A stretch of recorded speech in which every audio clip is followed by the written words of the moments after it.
अस्सलाम वालेकुम नाज़रीन, मैं हूं अरसलान खोखर। आप देख रहे हैं प्रोग्राम असल बात। पाकिस्तान उन 10 ममालिक में से एक है जो मौसमी तब्दीलियाँ और उसके असरात और कुदरती आफात से सबसे ज़्यादा मुतासर है, यानी उन 10 ममालिक में से एक हैं। हम अगर आज बात करें ज़रा बारिशों की सूरत हाल की, तो पाकिस्तान खुश साली और साहिली इलाकों की जो बारिशें हैं उसका इतना शिकार है कि 10 से 15% बारिशें कम हो गई हैं। वजूहात पर भी बात करेंगे। फिर मौसमी तब्दीली को लेकर जो हमारे यहाँ मुख्तलिफ़ पॉलिसीज़ हैं उस पर भी बात करेंगे, कितनी सीरियसनेस है उन पॉलिसीज़ को, कितना हम एडाप्टेशन पॉलिसी समझें। फिर बजट जितना मुख्तस किया जाता है काफ़ी है। फिर कॉप, मुख्तलिफ़ दुनिया के ममालिक वहाँ पर मौजूद होते हैं। इन कॉन्फ्रेंसेस में क्या तमाम ममालिक बहुत संजीदगी से ये सोच रहे हैं कि जो कुर्राए अर्ज़ है वो एक गर्म प्लैनेट की तरफ बढ़ता चला जा रहा है। एक बड़ी ख़तरनाक रिपोर्ट हालिया सामने आई है जो कि यही मौसमियाती तब्दीलियों को लेकर है। 2047 को बहुत दूर नहीं है, ये कहने की बात है, पलक झपकते पहुंच जाएंगे हम वहाँ। 2047 तक दर्जा हरारत में 2.5 से 3 डिग्री सेंटीग्रेड इजाफे का इम्कान है। जो ममालिक इन सारी चीज़ों पर नज़र रखे हुए हैं, जो ममालिक ये चाहते हैं कि उनके मुल्क मज़ीद गर्म ममालिक की सफ़ में शामिल ना हो, फिर माहौलियाती आलूदगी से पाक रहें, और ये माहौलियाती आलूदगी, इस पे बड़ा एक लंबी चौड़ी बहस भी है, उस पर हम आज बात भी करेंगे। गाड़ियों को लेकर, एयर कंडीशंस को लेकर, इलेक्ट्रॉनिक आइटम्स को लेकर, फिर नॉइज़ पॉल्यूशन को लेकर, फिर आपका जो फजला है, इंडस्ट्रियल वेस्टेज है, उसको लेकर, ज़मीनों के मामलात हैं। हमारे यहाँ ग्लेशियर्स जल्द पिघल रहे हैं, अपने एग्जैक्ट टाइम से पहले पिघल रहे हैं। ग्लेशियर्स पर बर्फ़बारी बहुत कम हुई, ये एक नया ख़तरा है। बारिशों के पैटर्न तब्दील हो रहे हैं, ये एक अलग ख़तरा है। तो इन सब चीज़ों को लेकर वो ममालिक जिन्हें हम अभी तरक्की पजीर ममालिक कहते हैं, तरक्की याफ्ता से कम, क्या वो ममालिक ज़्यादा असर उठा रहे हैं या फिर जो तरक्की याफ्ता ममालिक का करता धरता काम है। ये भी एक रिपोर्ट है कि जो बड़े ममालिक हैं, करता धरता हैं, वो जिस तरह से जौहरी मामलात को आगे बढ़ा रहे हैं, जिस तरह से इंडस्ट्रियल मामलात हैं, उसके असरात बाकी दुनिया पर पड़ रहे हैं। तो क्या वो इसके लिए कुछ संजीदा हैं, इसकी रोकथाम के लिए? ये जो कॉप या इस तरह की कॉन्फ्रेंसेस जो माहौलियाती आलूदगी को कंट्रोल करने के लिए होती हैं, इसमें होता क्या है, और जिन पॉलिसीज़ को मुरतब किया जाता है बैनुल-अक़वामी सतह पर, क्या वो पॉलिसीज़ मिनोन अमल होती हैं पूरी दुनिया में?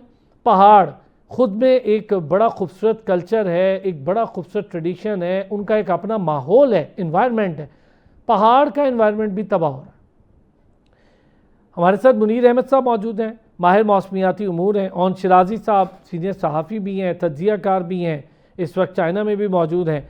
काशिफ सालिक साहब माहिर मौसमियाती उमूर हैं। बहुत शुक्रिया जी, आप तमाम हज़रात ने हमें ज्वाइन किया। मुनीर अहमद साहब, ये जो हम 10 ममालिक का जिक्र कर रहे हैं, पाकिस्तान सबसे ज़्यादा उन 10 मुतासर ममालिक में है। कुदरती आफात को ले लें, खुश साली को ले लें, बारिशों के पैटर्न की तब्दीली ने गर्म ममालिक की सफ़ में शामिल हो रहा है। तो कोई हमें परेशानी है इससे, या ये अभी वक्ती तौर पर है, लॉन्ग टर्म असरात हैं, है क्या ये? पहली बात तो ये है कि वो कहते हैं कि पाकिस्तान कभी किसी चीज़ में नंबर 1 नहीं आता।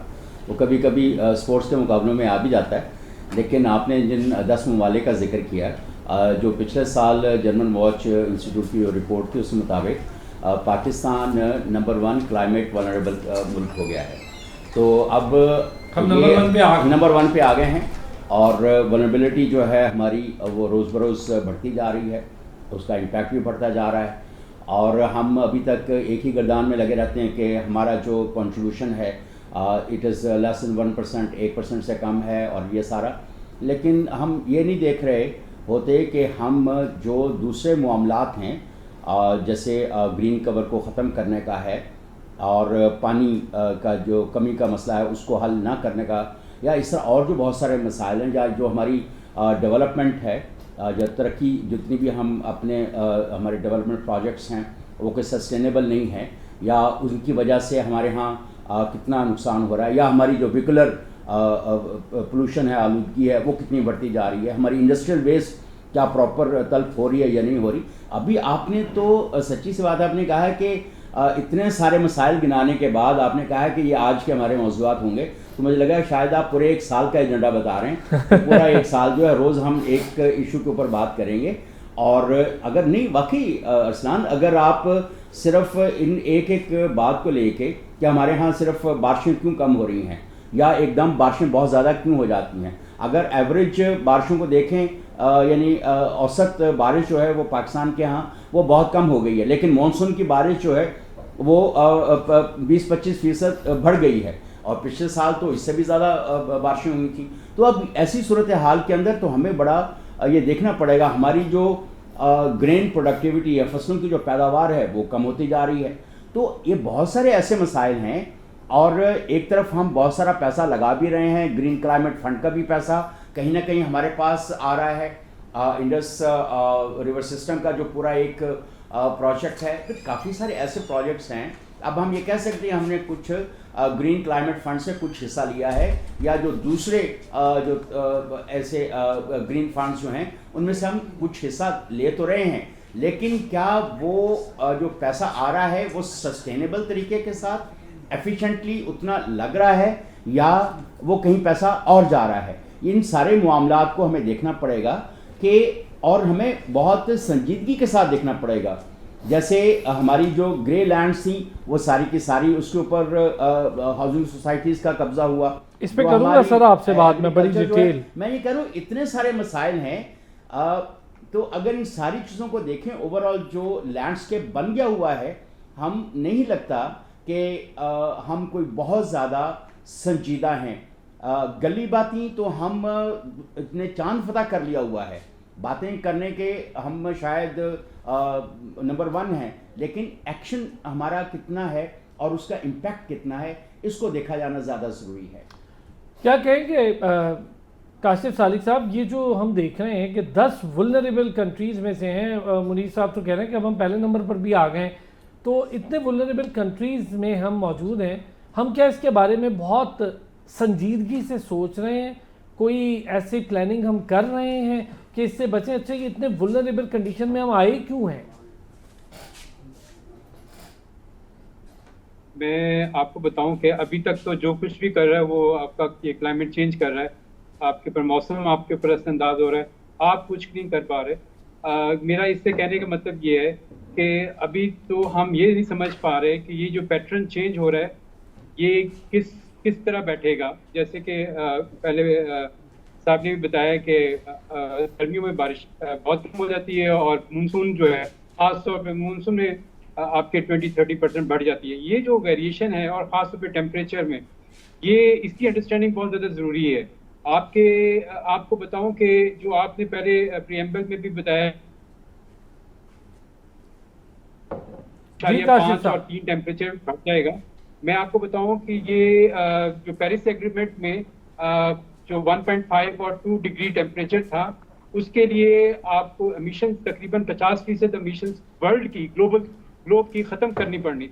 तो आप देख लें कि कहाँ पे ये सारी 50% ग्लोब की एमिशंस को आप रिड्यूस करेंगे तो आपकी तो आधी से ज़्यादा इकोनॉमी आपकी हर कंट्री की बैठ जाएगी, क्योंकि आपके फॉसिल फ्यूल के ऊपर डिपेंडेंसी है।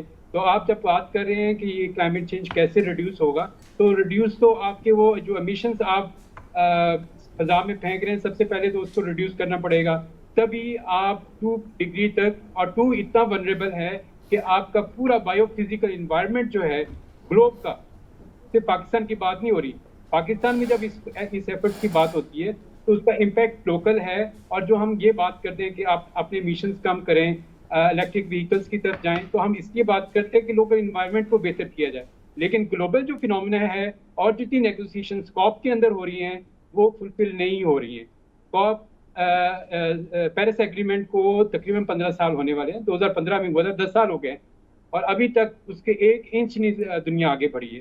तो इस सारे सिनेरियो में जब आपके ट्रंप एडमिनिस्ट्रेशन भी आ गई है और उसने रोल बैक कर दिया है सारी क्लाइमेट नेगोशिएशंस को और उसकी साइंस को निगलेक्ट कर दिया है, तो इतनी वर्ल्ड पावर जब इस तरह का बिहेवियर करेगी और फिर उसको फॉलो करते हुए वेस्ट भी रिलैक्स हो जाएगा, तो ये जो डेवलपिंग कंट्रीज हैं इंक्लूडिंग पाकिस्तान, वो भी रिलैक्स होंगे, लेकिन इम्पैक्ट तो जारी रहेगा। इवन यहाँ तक साइंटिस्ट कहते हैं कि अभी अगर आप अपने एमिशंस टोटली हुई दुनिया में सारी फैक्ट्रीज, सारी ट्रांसपोर्ट आप बंद भी कर दें तो अगले 50 साल फिर भी टेम्परेचर इसी तरह बढ़ता रहेगा। तो सिचुएशन बहुत सीवियर है। इसमें सिर्फ एग्रीकल्चर को इम्पैक्ट नहीं हो रहा, जो क्रॉप यील्ड्स की आप बात कर रहे थे, आपके वाटर अवेलेबिलिटी की बात कर रहे थे, ये अर्बन एरियाज तकरीबन दुनिया का कोई इकोसिस्टम, कोई इंसान, कोई ऐसा सेक्टर नहीं है, इकोनॉमिक सेक्टर, जो इससे इम्पैक्ट नहीं हो रहा। तो ये सिचुएशन बहुत सीवियर है। कंट्रोल कैसे करना है, हम अब कंट्रोल नहीं कर सकते, हमने इसको अडेप्ट करना है। इसको अब अगर जो हीट वेव्स आ रही हैं, हीट स्ट्रेस आ रही है, उसको हमने अडॉप्ट करना है। हमने देखना है कि कौन से मेजर्स हैं, कौन सी बिल्डिंग कोड्स हैं, कौन से ही जो आप रेन वाटर हार्वेस्टिंग की टेक्निक्स हैं। सबसे पहले तो पानी को बचाना पड़ेगा। पानी को अगर आप बचा पाए तो आप तकरीबन आधी से ज़्यादा अडाप्टेशन आपकी हो जाएंगी। आपको एग्रीकल्चर में आपको फ्लडिंग इरिगेशन से निकलकर आपको स्मार्ट इरिगेशन की तरफ आना पड़ेगा।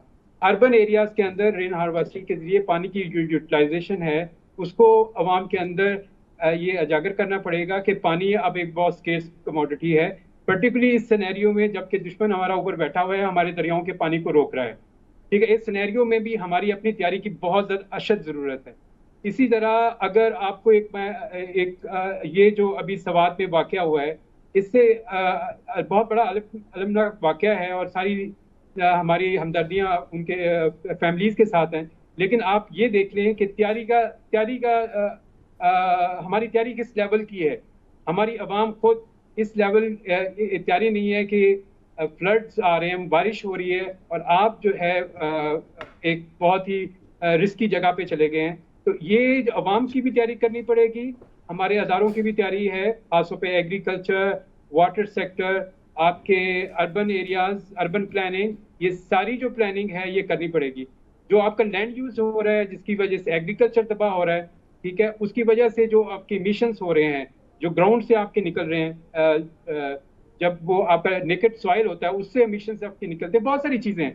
तो ये सारे इंटीग्रेटेड प्लानिंग के साथ अगर आप करेंगे तो हम बच पाएंगे। मैं आपको बताऊं, ये जो पानी आपको एक्स्ट्रा मानसून में मिल रहा है इसकी अगर आप स्टोरेज कर लें अर्बन एरियाज में भी। सर मैं वाटर रिजर्वायर पे आपसे बात करता हूँ काशिफ सालिक सर, लेकिन आपने बहुत सारी जहतों पर बड़ी अच्छी बड़ी खुल के बात की, मुनीर साहब ने की, बड़े डिफरेंट पर्सपेक्टिव्स हैं। हम शायद किसी और तरह सोचते हैं, दुनिया किसी और तरह सोचती है और हकीकत में कुछ और हो रहा है। ऑन शिराजी साहब, आप चाइना गए, क्या फ़र्क नज़र आया वहाँ पर आपको मौसमियाती तौर पर? अगर मैं आपसे पूछूं क्या फ़र्क है?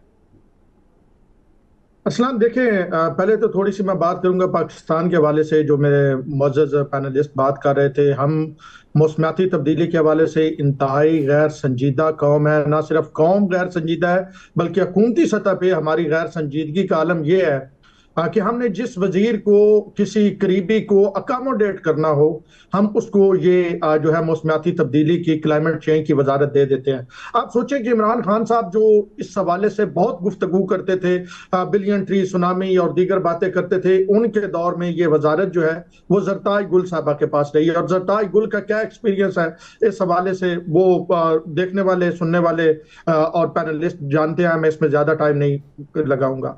तो उस दौर में जब मैं एक बार वजारते क्लाइमेट चेंज में खुद गया मैं देखने के लिए, तो वहां पे आप ये सुन के हैरान होंगे, मैंने खुद अपनी नजरों से देखा कि ये एक 5 स्टार होटल है, उसके बैक साइड पे वजारत है, चलें सरीना होटल के बैक साइड पे है वजारत, और वहां पे तीसरी मंजिल पे धुले हुए शलवार कमीज जो है वो खुशक करने के लिए लटकाए गए थे। ये मैंने अपनी नजरों से उस दौर में देखा। अब अगर इस दौर में आप आ जाएं तो इस दौर में भी कोई बहुत बड़े इकदाम नहीं। आपने मुसद्दक मलिक साहब को पेट्रोलियम से उठा के इधर डाल दिया, यानी आपने उनसे वो वजारत लेनी थी तो आपने उनको मौलियाती तब्दीली की वजारत दे दी।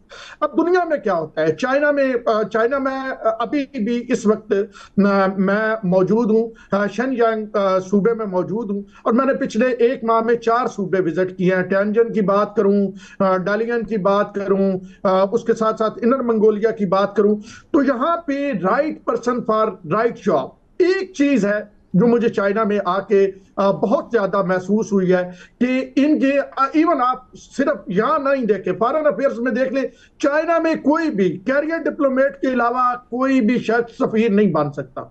इसी तरह क्लाइमेट चेंज का कोई भी वो शख्स वजीर या मुशीर या ऊपर की सतह पे या निचली सतह पे, इवन आप जो है डिस्ट्रिक्ट सतह पे नहीं आ सकता जिसने क्लाइमेट चेंज में डिग्री ना हासिल की हुई हो, जिसका क्लाइमेट चेंज का एक्सपीरियंस ना हो। तो यहाँ पे हमारे यहाँ बिल्कुल ये टोटली डिफरेंट चीज है। कुछ अर्सा पहले, तकरीबन 4-6 साल पहले, अरसलान साहब, बीजिंग में सूरत हाल ये थी कि इतनी ज्यादा फोग होती थी, स्मोग होती थी कि सांस लेना मुश्किल था। और फिर चाइना ने इकदाम उठाए, और मैं आपको ये अपने एक्सपीरियंस पे और रोजाना की बुनियाद पे बता रहा हूं कि अब जब बीजिंग में मैं सुबह बेदार होता हूं तो मुझे यूं लगता है कि मैं किसी गांव में जो है वो बेदार हुआ हूं। सुबह 5 बजे परिंदों की चहचहाने की आवाजें आ रही होती हैं। ये सारा किस तरह हुआ? पूरी प्लानिंग के तहत हुआ। हर तरफ आपको इलेक्ट्रिक व्हीकल मिलेंगी। मैं टाइंजन पोर्ट पे गया तो दुनिया की पहली कार्बन फ्री पोर्ट बनाई गई है, जिसमें किसी किस्म का कोई 1% भी पेट्रोल या कोई इस तरह की चीज इस्तेमाल नहीं हो रही जी। और पूरी पोर्ट पे जो है वो एआई के जरिए काम किया जा रहा है। लोग जो है वो हेड मतलब ऑफिस में बैठे हुए हैं, वहां से वो कंटेनर लोड कर रहे हैं, ऑफ लोड कर रहे हैं, और मुकम्मल तौर पे ये कार्बन फ्री है। तो मेरे ख्याल में इस तरह के इकदाम लेने होंगे तो तभी कोई बेहतरी आ सके। अच्छा, ये बड़ी इम्पॉर्टेंटली कुछ चीज़ें हैं जिस पर मेरा ख्याल है बहुत सही बात है। कोई इसमें एडअप करना चाह रहे थे आप मुनीर साहब, फिर मैं ब्रेक पे जाऊंगा। कोई एडअप करना? मैं कह रहा था कि चाइना वाकई, अगर आप पिछले कुछ सालों के अंदर देखें, जब वो मार्केट इकोनॉमी में आ रहे थे तो उनकी प्रोडक्शन जो है वो ज़्यादा सस्टेनेबल नहीं थी, कार्बन इमिशंस और ये सारा। लेकिन अब जो प्रेसिडेंट शी जिनपिंग का पिछला जो एक खिताब था कोई 2-3 साल पहले, उन्होंने टोटल इसको अपनी इंडस्ट्री को ग्रीन बनाने का जो ऐलान किया, और जिस तरह से एक इमीडिएटली उन्होंने बहुत जिसे कहना चाहिए कि इमरजेंसी कह लें नाफिज कर दी इस हवाले से, और अपनी सारी इंडस्ट्री को। और जैसे अभी ये बात करें, ये बिल्कुल बीजिंग वाला, इस तरह उनके एक और शहर हैं शियान प्रोविंस में जहाँ पर वो एरोस्पेस की इंडस्ट्री थी, वहाँ पे स्मॉग का ये था, वो मैंने खुद विजिट किया 98 में, तो आपको 2 मीटर के ऊपर बंदा नजर नहीं आता था। तो उन्होंने ये सारी की सारी जो अपना स्मॉग का फिनोमिना है वो बहुत अच्छी तरह से कैसे किया। एक छोटा सा ब्रेक लूंगा सर, एक ब्रेक ले तो मैं ब्रेक के बाद आपसे ही बात शुरू करता हूँ। कैसे किया? दूसरा, अभी बात कर रहे थे हम कोस्टल लाइंस की, पानी की, बड़ा इंपॉर्टेंट है आपके आबी मामलात को देखना। हर मुल्क के लिए पानी की ज़रूरत अब पहले से बहुत ज़्यादा बढ़ चुकी हुई है।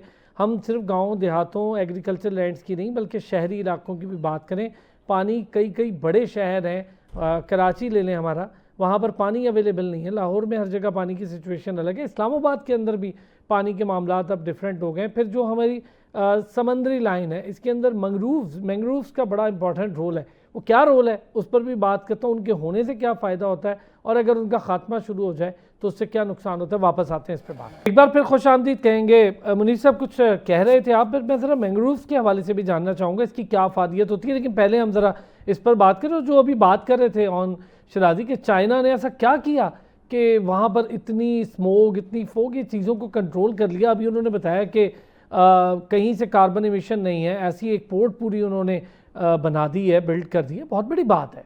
नहीं, देखें, अब दुनिया बहुत तरक्की कर गई है। एक तो पहले ये है कि आप कार्बन इमिशंस को एट सोर्स ही आप पैदा ही नहीं होने दे रहे। ये एक सबसे अच्छी बात है कि, और जो वहाँ पे एट सोर्स कार्बन इमिशंस हो रही होती हैं तो उसको कंट्रोल किया जाता है वहीं का वहीं। और दूसरा, जैसे स्मॉग वाला है, अब ऐसी टेक्नोलॉजीज़ आपके पास आ गई हैं कि आप जो जितनी आपके माहौल के अंदर कार्बन होती है, आप उसको जज़्ब कर लेते हैं उन मशीनों के ज़रिए से, और वो आपका मतलब इस तरह से काफ़ी सारी चीज़ें ऐसी हैं। अगर मैं टेक्निकल गुफ्तगू में जाऊंगा तो वो ज़रा जी काफ़ी लोगों को समझ नहीं आएगी, सही बात। वो ज़रा, लेकिन अब ये है कि जहाँ पर अब बहुत सारे जो हमारे CPEC के प्रोजेक्ट से इसके ऊपर काफ़ी गुफ्तगू हो रही थी, बात हो रही थी, लेकिन उसके बाद फिर चाइना और पाकिस्तान ने CPEC ग्रीन अलायंस जो है उसको डेवलप किया। उसकी वजह से अब बहुत ज़्यादा इन प्रोजेक्ट्स की मॉनिटरिंग की जा रही है ताकि वो ज़्यादा ऐसे माहौल दोस्त ही वो रहें और उनके ऊपर कोई ज़्यादा तनकीद ना हो।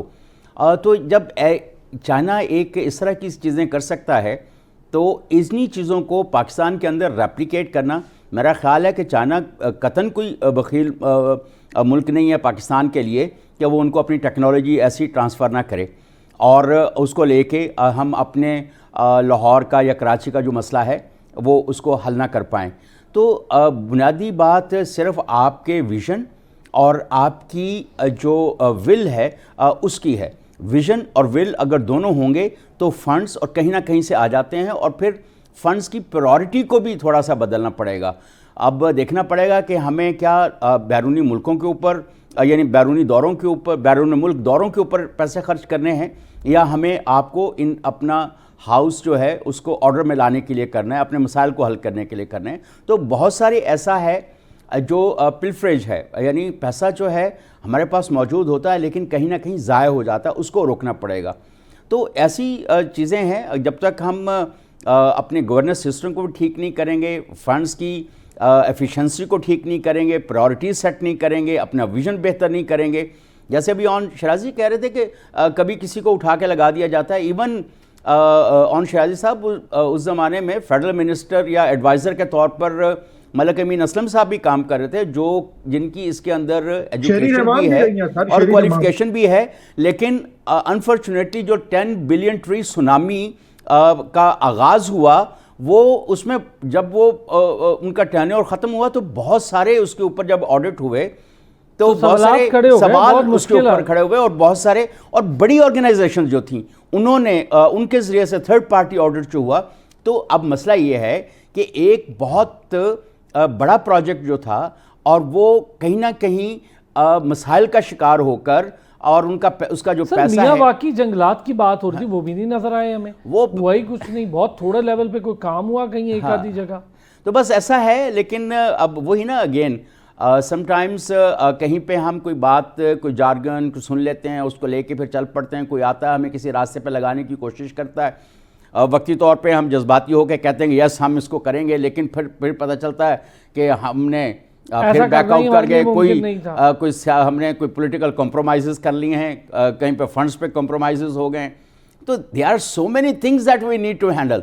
तो अब ऐसी सूरत हाल के अंदर तो सबसे पहले तो यह है ना कि आपने अपने दिमाग को और दिल को ठीक रखना पड़ेगा। फिर अपने जो आपका एक ख़ास करैक्टर होता है ना किसी पोजीशन पे बैठ के, उसको ज़्यादा आपको इंटैक्ट रख के, स्ट्रेट रख के आपको चलना पड़ेगा। ये 2-3 बातें अगर आपके निज़ाम में ठीक हो जाएं तो मेरा ख्याल है कि बहुत सारे मसले सिर्फ ठीक काम करने से हल हो जाते हैं।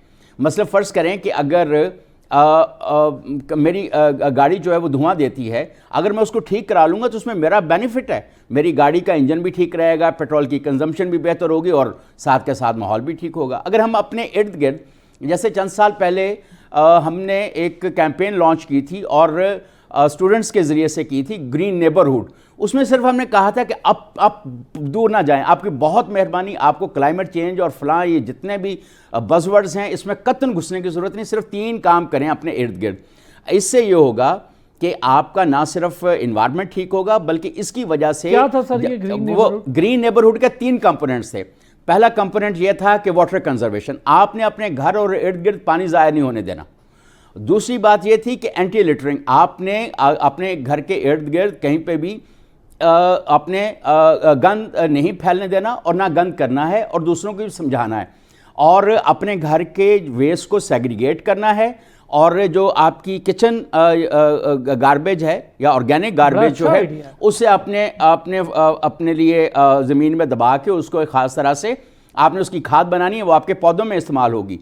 और जो सॉलिड वेस्ट, जिस तरह आपकी प्लास्टिक की बॉटल्स हैं या कांच की वो हैं, इस तरह की जो चीज़ें हैं उनको उठा के, और अपने प्लास्टिक बैग्स तो बिल्कुल यूज़ नहीं करने, उसके लिए हमने कॉटन बैग्स का रिवाज डाला था। और वो जो आपका बाकी जो थे ना, जैसे शीशे की बोतलें हैं या फलां ऐसे कोई दूसरे, उन पीसेस को आपने या तो अपने काम जो आपके हेल्पर हैं उनको दे दें या किसी को भी दे दें ताकि उसको बेच के अपनी दाल रोटी कमा सके।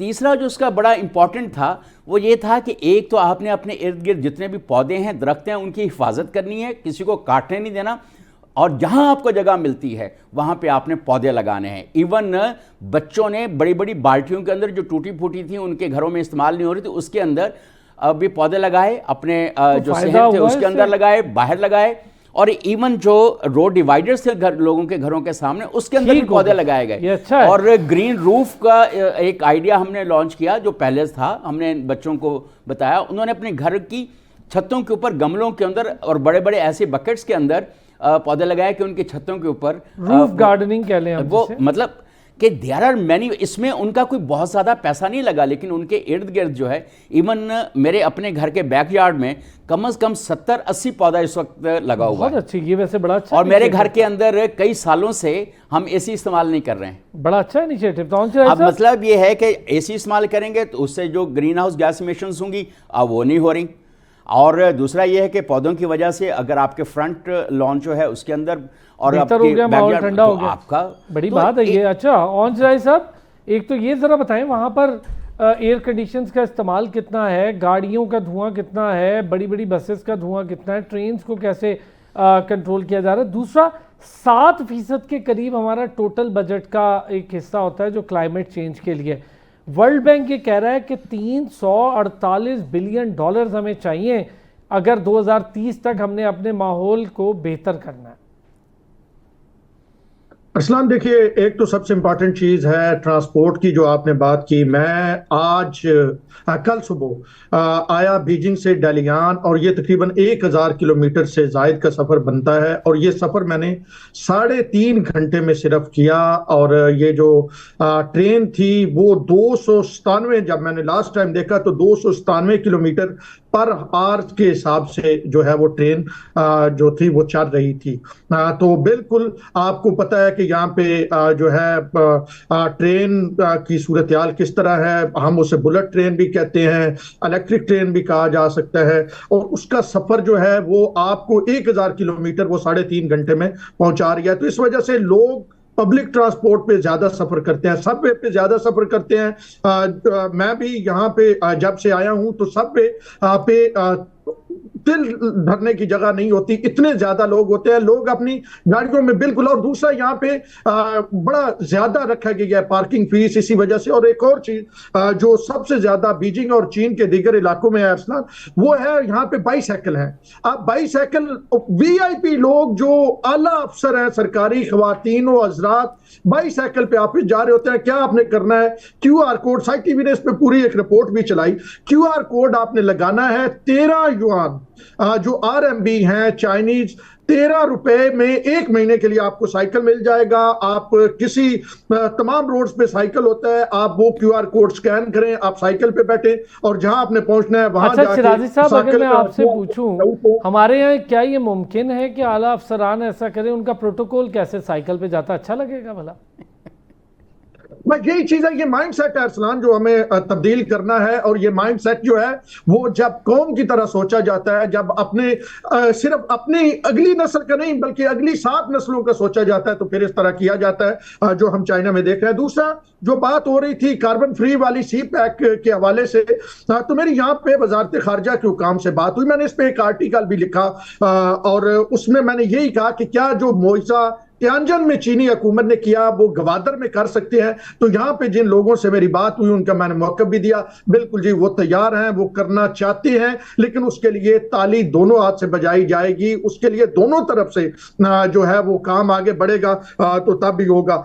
लेकिन दूसरी जो अहम तरीन चीज अरसलान मैं आपकी तवज्जो मबजूल करवाना चाहूंगा इस जिस मामले के बारे में, वो ये है कि बिल जो है वो बड़ी इंपॉर्टेंट है। यहाँ पे मैं जिस शख्स से मिला हूं, अगर कोई स्वीपर है ना अरसलान, वो स्वीपर के तौर पे अपनी बेस्ट दे रहा है, उसको ये नहीं पता कि मेरा जो है हेड क्या कर रहा है, मेरा डिप्टी हेड क्या कर रहा है, फलां ने कोई किसी पे नजर नहीं रखा हुआ है, फलां काम कर रहा है, फलां नहीं काम कर रहा, वो अपनी बेस्ट दे रहा है। वो बेस्ट देने के बाद कोई ये नहीं है कि वो जाके जनाब किसी की खुशामद कर रहा है, वो जाके कोई कहानी सुना रहा है यहाँ पे, और कोई शख्स ये कह रहा है तू चला जा, तेरी जगह मैं काम कर लूंगा। लोग यहाँ पे अर्ली मॉर्निंग उठते हैं 10 बजे, अरसलान सारी जो है शॉपिंग प्लाजे सारा कुछ यहाँ पे बंद होता है। पाकिस्तान और चाइना के 3 घंटे का फर्क है। पाकिस्तान में उस वक्त शाम के 7 बज रहे होते हैं, 10 बजे सारा कुछ बंद होता है, सुबह 6 बजे चीजें ओपन होना शुरू हो जाती हैं, लोग 6 बजे से अपने कामों पे जाना शुरू कर देते हैं। तो मेरे ख्याल में बहुत सारी चीजें ऐसी हैं जो हमें चाइना से सीखने की जरूरत है, लेकिन उसके लिए ये भी जरूरत है कि हम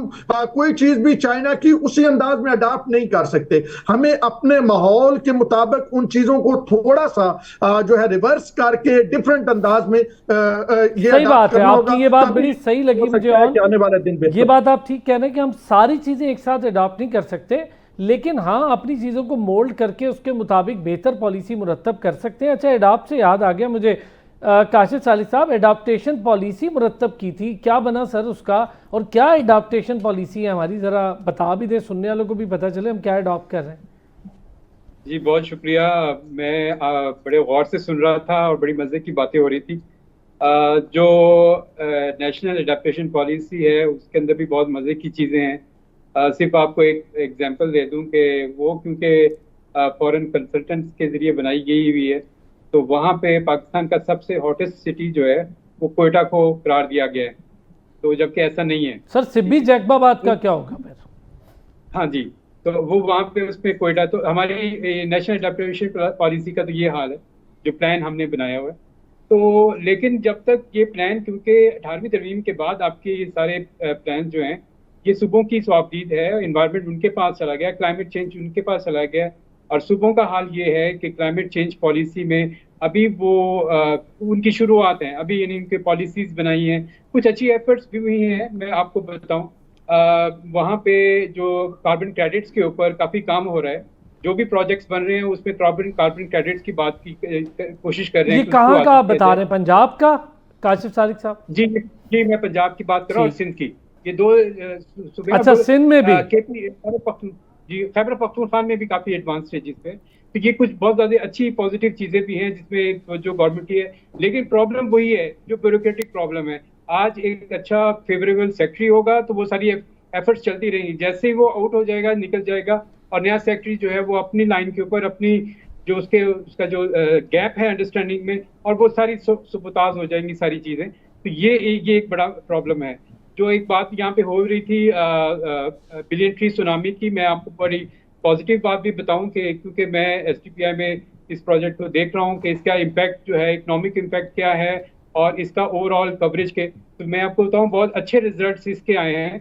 और इसका इकोनॉमिक इम्पैक्ट जो है, यानी कि फॉरेस्ट कवर भी इंक्रीज हुआ है सब्सटेंशियली, और फिर उसके बाद जो है इसका इकोनॉमिक इम्पैक्ट भी लोगों की सेहत के ऊपर, लोगों के रोजगार के ऊपर बहुत ज़्यादा फायदा हुआ है। औरतों को बहुत ज़्यादा फायदा हुआ है, जो नर्सरीज वो उन्होंने बनाई, जो उन्होंने प्लांट्स लगाए, तो ये एक बहुत ज़्यादा बेनिफिशियल पार्ट है। इंशाल्लाह ये नेक्स्ट प्रोग्राम में सर कभी अगर आपको हम मौका मिला तो कराची की बात आपको करें, figure काशिफ सालिक साहब, थोड़ा सा मुझे जिक्र कराची का करना है। मेरी चूँकि पैदाइश हैदराबाद और कराची की है, हैदराबाद मशहूर था ठंडी हवाओं के लिए रात में। आप यकीन करें इस कदर गर्म शहर है कि मुझे लगता है शायद पाकिस्तान का सबसे गर्म शहर हो चुका हुआ है ये ज़रा, और दरख्त ढूंढने से नहीं मिलता।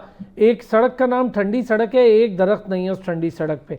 फिर कराची की सूरत हाल, कंक्रीट का जंगल है, कॉलोनीज बनी चली जा रही हैं, फ्लैट्स बने चले जा रहे हैं, कोई पॉलिसी नहीं है। तो ये अडाप्टेशन पॉलिसी हम कैसे अपनाएंगे, हमारे पास जगह क्या है? देखिए ये तो अर्बन प्लानिंग की बहुत बड़ा इशू है। एक तो हमें अब नए डिजाइन बनाने पड़ेंगे घरों के, जिसमें रेन हार्वेस्टिंग वाटर जो है वो बहुत ही एसेंशियल होगा। और जो कराची का एक जो लंग्स हैं बेसिकली वो आपके मैंग्रोव्स हैं। फॉर्चुनेटली थोड़ा सा मैंग्रोव्स कंजर्वेशन एफर्ट्स की वजह से वहाँ पे जो लोकल NGOs हैं उन्होंने बहुत ज़्यादा एफर्ट्स किए हैं, तो कुछ एरिया उसका बढ़ा है। और ये क्योंकि आपकी मिटिगेशन के लिए भी इम्पोर्टेंट है, क्योंकि जो आपके मैंग्रोव फॉरेस्ट है सबसे ज़्यादा कार्बन सिंक यही करते हैं, और सबसे ज़्यादा सैलाब से, समुद्री सैलाब से, इनंडेशन से सबसे ज़्यादा यही रोकते हैं। तो कुछ एफर्ट्स ये हैं कि अब मैंग्रोव्स की, लेकिन मैंग्रोव्स थोड़े ज़्यादा दूर हैं आपसे, कराची से ख़ास तौर पे। कराची को अब एक green resilient climate smart city बनाने के लिए बड़ी एफर्ट करनी पड़ेगी। आपको जो बिल्डिंग माफिया है उसको कंट्रोल करना पड़ेगा, उसको देखना पड़ेगा। जो बेतहाशा वो आपके हाउसिंग सोसाइटीज़ आपकी डेवलप हो रही हैं उसको एक प्लानिंग के थ्रू उनके ग्रीन जोन्स बनाने पड़ेंगे। ये तो बहुत बड़ी एफर्ट की जरूरत है। कहीं आप ये तो नहीं कह रहे हम ना ही समझे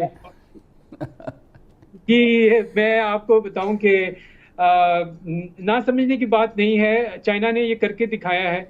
आपको याद होगा ओलंपिक्स में, जब वो एक दफ़ा ओलंपिक्स चाइना में हुए थे तो उन्होंने अपनी सारी फैक्ट्रीज बंद करके, तो वो एयर क्वालिटी को इम्प्रूव करके तो ओलंपिक्स बनाए थे। अभी जो पैनलिस्ट डिस्कस कर रहे थे कि पोर्ट जो चाइना में जीरो कार्बन के ऊपर, आप यकीन करेंगे कि वो सिर्फ एक बंदे से चलता, पूरा पोर्ट एक पोर्ट बंदा आर्टिफिशियल इंटेलिजेंस के थ्रू सिर्फ एक बंदा पूरे पोर्ट ऑपरेशंस को मॉनिटर कर रहा है। तो ये हम क्यों नहीं कर सकते? ये हो सकता है, ये सारी चीजें, लेकिन एक विल चाहिए, एक इंफॉर्मेशन चाहिए, और फिर हमें लोगों की सिर्फ पॉलिटिशियंस या ब्यूरोक्रेसी की बातें नहीं सुननी, हमें एकेडमिक रिसर्चर्स उनकी बातें भी सुने। उनके पास कुछ प्लान्स हैं, कुछ मिल बैठ के बातें करेंगे तो एक अच्छा रास्ता ठीक निकल है आएगा। सर, मैं चाहूँगा ज़रा हम बड़ी इस पर भी बात कर लें। ये जो अभी मैंग्रोव्स की बात की है, हमारी ज़रूरत के मुताबिक ये चीज़ें बड़ी बेहतरीन है, लेकिन ज़रा मैंग्रोव्स की इन्फॉर्मेशन भी लेता हूँ मैं। अभी वापस आता हूँ ब्रेक से, कि किस तरह काम करते हैं, क्या फ़ायदा होता है इनका, और जहाँ नहीं होते वहाँ क्या नुकसानात होते हैं, और ये तबाही का शिकार क्यों हो रहे हैं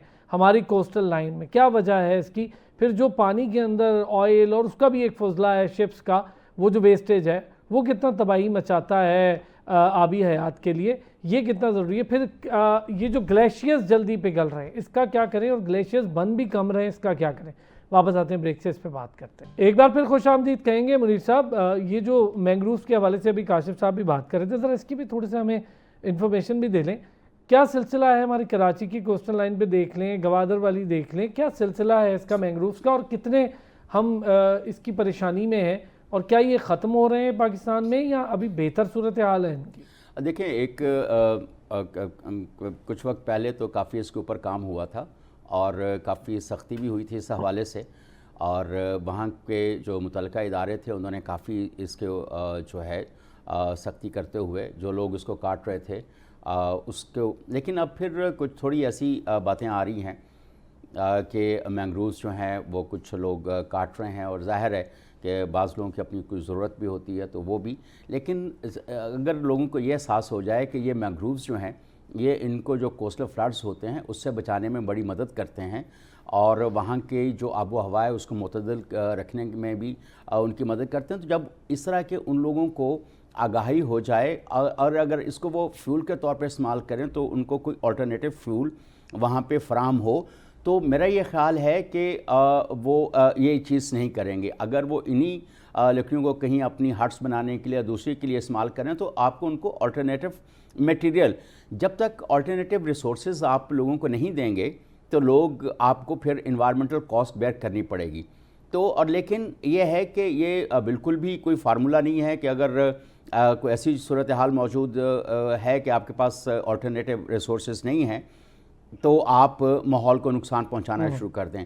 इदारों को हर हाल में अपने जो फ़राइज़ हैं उनको अंजाम देना चाहिए।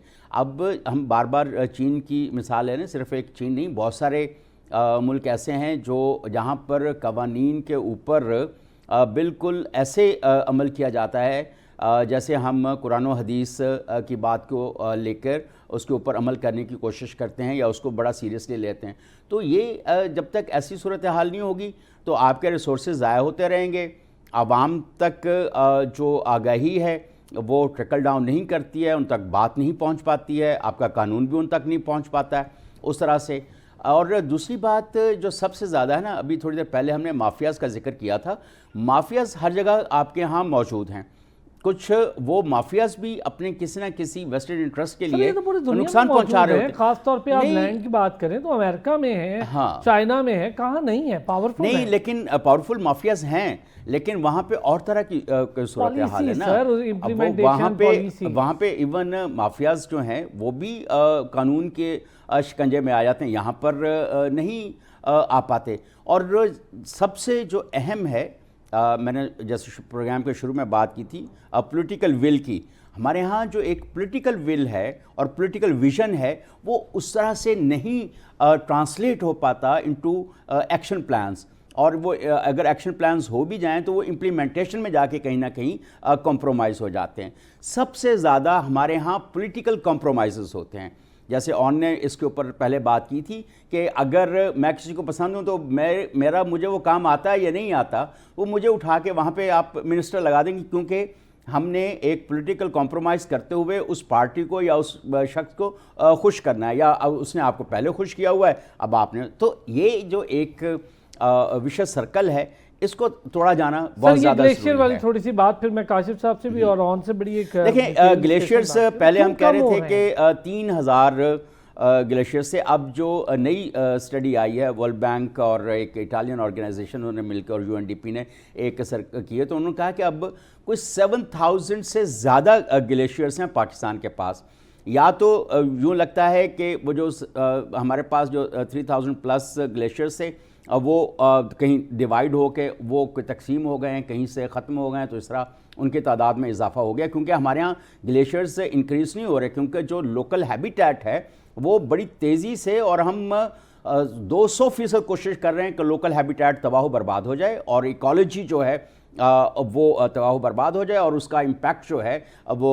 और अब ये देखें कि इस बार तो ग्लेशियर्स पे बर्फ की भी बर्फ की बहुत कम, वो तो एक चले नेचुरल फिनोमिना है ना कि आपके ओवरऑल जो है वो स्नोफॉल नहीं हुई, बर्फबारी नहीं हुई, तो नतीजतन वहाँ पर भी नहीं हुआ। लेकिन जो मौजूद है, जो आपके पास एक ग्लेशियर मैस अवेलेबल है, वो आपका जब लोकल इकोलॉजी को आप डिस्टर्ब कर देंगे, पूरा आपका जो हैबिटेट सिस्टम जो है, इकोसिस्टम जब तबाह बर्बाद हो जाएगा, तो उसकी वजह से जो इम्पैक्ट होगा। अब आप ये देखें कि नंबर ऑफ ग्लेशियर लेक्स जो हैं, ग्लेशियर्स के पिघलने से जो झीलें बनती हैं, उनकी तादाद में बहुत ज़्यादा इजाफा हो चुका है अब। और उसमें अब 100 से ज़्यादा आपकी झीलें जो हैं, जो नई स्टडी कहती है 100 से ज़्यादा झीलें वल्नरेबल हैं, वो किसी वक्त भी कोई भी फट सकती है। तो अब आप जब पहले किसी ज़माने में 15-20 होती थी, पहले उससे पहले 8-10 होती थी, अब आप देखें कि बहुत कम वक्त के अंदर जो तो ये वाज़ेह साइंस है ना, वल्नरेबल जो लेक्स है ये, यार देखें जो वाज़ेह साइन। अभी आप ये देखें जो सवात वाला, अभी हम थोड़ी देर पहले सवात वाले वाक़े की जिक्र कर रहे थे, वो एकदम जो है वो पानी आया और एकदम पूरा जो सवात रिवर था वो पानी से भर गया, और उसके अंदर जो लोग एंजॉय करने के लिए बैठे हुए थे, वहाँ पे मज़े कर रहे थे चाहे, तो वो सारे के सारे। तो अब मैं ये कह रहा हूँ कि अब वो भी यकीनन कोई ना कोई ग्लोव फिनोमिना हुआ होगा, कहीं ना कहीं कोई ग्लेशियल लेक जो है वो आउटबर्स्ट हुई होगी, जिसकी वजह से फ्लड आया, वरना और तो कोई ऐसा कोई मसला हमें नजर नहीं आता। ग्लेशियर्स को भी देखना। अच्छा, ऑन चिराई सर जी, माज़रत सर, ऑन चिराई सर, ये जो वाक़या सवाल जिसका जिक्र कर रहे हैं, ये गवर्नमेंट तैयारियां सूबाई सतह पर, अब तो चूंकि 18वीं तरमीम के बाद सूबाई गवर्नमेंट एम्पावर्ड हैं, अपना अपना बजट भी देती हैं, क्लाइमेट का भी दे रही हैं, लेकिन हम इन सारी चीज़ों पर क्यों नहीं देख रहे? एक जगह तो एक ही गवर्नमेंट है ना 12 सालों से, तो हम वहाँ भी नहीं देख रहे, कुछ तैयारी नहीं है, या अवेयरनेस कैंपेन नहीं है, या किसी ने बताया ही नहीं टूरिस्ट को पहुँचा भी नहीं वहाँ मदद को, और फिर जो बयानात देख रहे हैं वो भी बड़े अफसोस को बड़े अजीब से हैं।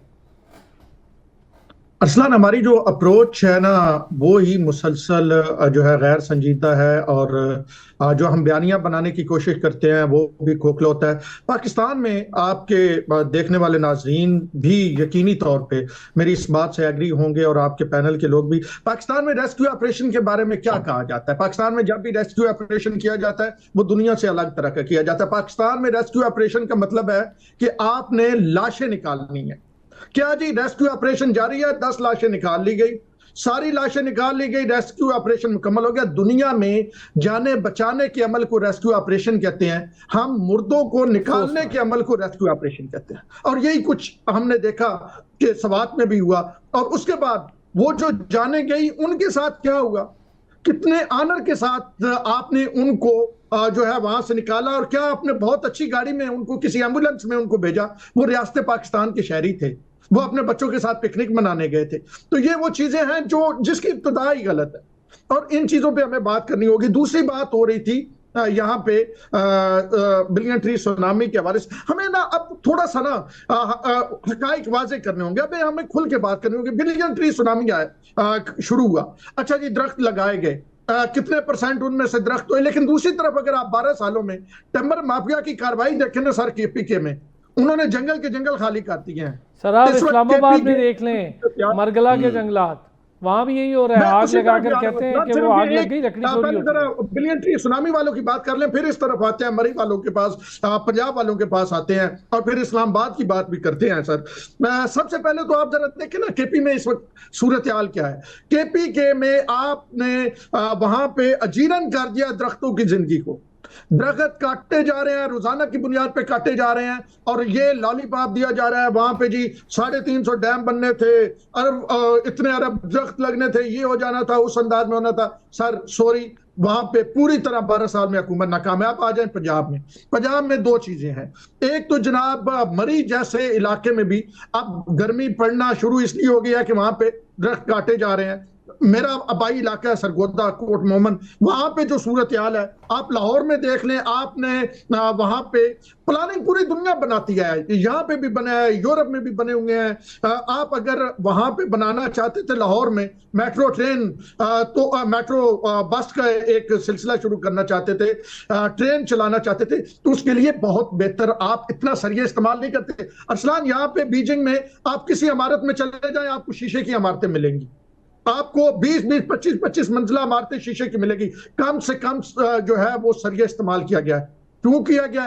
क्योंकि क्लाइमेट चेंज का इशू था। सर इसी इधर तो तरह अब शीशा ही वो गर्म हो इमरान जाएगा खान इतना। साहब जो जंगलाबाज कहते थे, उन्होंने जनाब वही हरकत फरमाई केपी में, और केपी में ऐसी मेट्रो बनाई गई कि जो पंजाब से भी कई गुना महंगी बनी। तो मेरे ख्याल में जो मजमूई तौर पे सूरत हाल है वो कुछ इस तरह से है कि हमारी जो तरजीहात है ना, वो हम सेट कर ही नहीं सके। हमें सिर्फ ये है कि जनाब इमरान खान वजीर आजम बनते हैं तो वो क्या जी एक प्लेट सालन की दे रहे होते हैं लोगों को, ये वजीर आजम का काम है। और दूसरी जानब अगर दीगर की बात करें तो वो जब इन मकामात पे आते हैं तो वो भी इसी तरह की हरकतें फरमा रहे होते हैं। तो मेरे ख्याल में जो अच्छा, हुक्मरान होता छोटा है सा उसका एक काम कमेंट इस पर भी पॉलिसी कर दें, आगे बनाना आने होता वाले है दिनों जी। में ऑन चिराजी आबी जारियत भी देख रहे हैं हम भारत की तरफ से, कोई प्लान दिख रहा है इसका कि हमने इसको कैसे तोड़ करना है? हमने रिजर्वायर्स तो बनाए नहीं है, वाटर रिजर्वायर्स पे हमारा कोई तवज्जो ही नहीं है। अरसलान, डू एंड डाई सूरत हाल है, या करना है या मरना है, ये हमें करना पड़ेगा। और यकीनी तौर पे इस हवाले से पाकिस्तान की जो एक बयानिया है वो बड़ा वाज़ेह है, और पाकिस्तान ने आलमी सतह पे कहा है, क्योंकि पानी जंगिया, और बहुत पहले आज से तकरीबन अरसलान 90s में ये कह दिया गया था कि अगली जंगें पानी पे होंगी, और उस वक्त कोई भी नहीं सोच रहा था कि ये कैसे मुमकिन हो सकता है जंगें पानी पे होंगी। तो जंगें पानी पे होनी है, और आप देख लें कि जिस अंदाज में चीजें आगे कुछ बढ़ रही हैं, कहना अब जिस चाह रहे तरह हैं मुनीर भारत साहब, और का इस पे कुछ ऐड करना चाह रहे हैं? मेरा ख्याल है मैं फिर आपकी तरफ ऑन आता हूं। बिल्कुल जी। आपने जो बात की है ना, मैं इसी को एंडोर्स करते हुए कहूँगा कि हमारी जो सूबाई हुकूमतें हैं वो उस तरह से परफॉर्म नहीं कर पा रही हैं 18th अमेंडमेंट के बाद, लेकिन उनके पास रिसोर्सेज जा रहे हैं। वो रिसोर्सेज किधर जा रहे हैं? जो एक्टिव जर्नलिस्ट हैं और बल्कि प्रोएक्टिव जर्नलिस्ट हैं, उनको थोड़ा सा इसको प्रोब करना चाहिए कि कहाँ पे पैसा लग रहा है और वो कितना एफिशिएंटली लग रहा है। अभी आपने बात की जैसे 12 साल से केपी में एक ही पार्टी की हुकूमत है, लेकिन उनके जो डायरेक्टर जनरल थे पीडीएमए के, प्रोविंशियल डिज़ास्टर मैनेजमेंट अथॉरिटी के, उन्होंने एक प्रोग्राम में जिसमें मैं भी पैनल में था, अंग्रेज़ी का एक प्रोग्राम था, तो उसके अंदर उन्होंने कहा कि ये रेस्क्यू का काम जो है वो रेस्क्यू के इदारों का है, पीडीएमए का काम रिलीफ का आता है जब तबाही बर्बादी हो जाती है। हालांकि डिजास्टर रिस्क मैनेजमेंट जो है वो एडवांस में शुरू हो जाती है जब किसी डायरेक्टर जनरल का विजन ही ये है कि तबाही और बर्बादी के बाद उनका शुरू होगा काम। तो मेरा ख्याल है कि आपको बहुत ज्यादा सोचने की जरूरत है। अच्छा, ये काशिफ साहब, सर थोड़ा सा हमें ग्लेशियर के हवाले से इस पे बड़ी ज़रूरी बात करनी है। अब झीलें, नई नई झीलें बन रही हैं, फट रहे हैं, क्लाउड बस्टिंग हो रही है, समझ में नहीं आ रहा, ग्लेशियर्स बन नहीं रहे हैं, टाइम से पहले पिघल रहे हैं, रिजर्वायर्स हमारे पास है नहीं, हम किस तरह से आबी जारियत का सामना करेंगे आने वाले दिनों में? जी बहुत शुक्रिया। अच्छा, मैं आपको थोड़ी साइंटिफिक बात बता दूं कि जो ईस्टर्न रिवर्स हैं ना, जो इंडिया के पास हैं, सतलुज, रावी और ब्यास, असल में जो इनको ग्लेशियर्स ईस्टर्न हिमालयाज के जो ग्लेशियर्स फेड करते थे, असल में वो बहुत तेजी से कम हो रहे हैं। तो इंडिया को ये असल में प्रॉब्लम यहीं से स्टार्ट हुआ है, ठीक है। तो इंडिया को ये लगा कि ये रिवर्स तो अब आपके सूखते जा रहे हैं, खत्म हो रहे हैं, इसका सोर्स जो ग्लेशियर का सोर्स है वो डाई हो रहा है। तो ये जो हमारे नॉर्दर्न ग्लेशियर्स हैं जो पाकिस्तान को, इंडस को, झेलम को और चिनाब को फीड करते हैं, खासतौर पे इंडस को फीड करते हैं, वो अगर कम नहीं बढ़ नहीं रहे तो कम नहीं हो रहे, ठीक है। तो ये एक प्लस पॉइंट है जिसकी वजह से इंडिया का एक इस तरफ को एक प्लान है कि ये दरियाओं के पानी को भी हम हासिल कर लें। क्योंकि उनके अपने दरिया जो उनको इंडस वाटर ट्रीटी ने दिए वो सूख रहे हैं। तो ये साइंटिफिक बुनियादों पे एक ये फाइंडिंग है कि जो नॉर्दर्न ग्लेशियर्स हैं वो पाकिस्तान के अगर बढ़ नहीं रहे तो कम भी नहीं हो रहे, बहुत तेजी से, मतलब उसकी स्लो, उसकी जो डिक्लाइन है उसका बहुत स्लो है। अच्छा सर, तो एक ये चीज हमारे इसमें लिए जरा बहुत बता दें जरूरी है। काशिफ साहब, जो क्या ये अलार्मिंग सिचुएशन है हमारे लिए, या ठीक है कि मौसमियाती तब्दीली का एक हिस्सा है, अगली बार ठीक हो जाएगा? ये जो बर्फ कम बनी है ग्लेशियर्स पर, ये कोई अलार्मिंग सिचुएशन है? अलार्मिंग इस सेंस में है, जो ये ग्लॉफ्स हैं, ये जो आपके ग्लेशियर्स लेक आउटबर्स्ट फ्लड्स जो हैं, ये आपके लिए अलार्मिंग है। और वाकई ये बात सच है कि ये ग्लॉफ्स बढ़ रहे हैं, लेकिन इनको हम मैनेज कर सकते हैं बेहतर तरीके से कि अगर आपके पास स्टोरेज हो। ठीक है, कालाबाग डैम के ऊपर आपके इतराज़ात बहुत सारे हैं, लेकिन और बहुत सारी ऑप्शंस हैं जो अभी प्राइम मिनिस्टर ने भी डिस्कस किया है कि हम वो गैर मुतनाज़ जगह साइट्स के ऊपर इन डैम्स को बना सकते हैं। तो डैम्स के बगैर आप पानी के मामले पर लड़ नहीं सकते, क्योंकि ये जो पानी आपका बारिशों से आ रहा है और जो आपका ग्लेशियर से मेल्ट होके आ रहा है, इन सब पानी को सेव करना पड़ेगा। कम से कम इस वक्त तकरीबन 9%, आप 8 या 9% गुंजाइश है पानी को स्टोर करने की।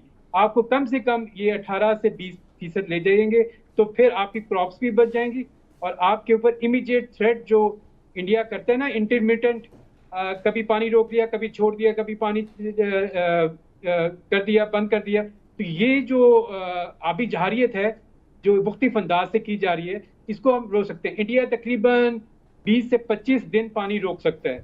हमने ये प्लान कर रहे हैं, एक तो अगर गैर जंगी प्लान हम करें, एक तो जंग तो है ही है, हमारी हुकूमत ने भी कहा है कि अगर पानी के ऊपर कोई कदम लगाएगा तो जंग है। अगर हम एक गैर एंटी वॉर की एक और अगर हम प्लानिंग करें, उसमें ये हम देख सकते हैं कि ये जो डैम्स जो पानी शायद कर, जब इंडिया पानी छोड़ेगा तो उसको हम सेव कैसे करें।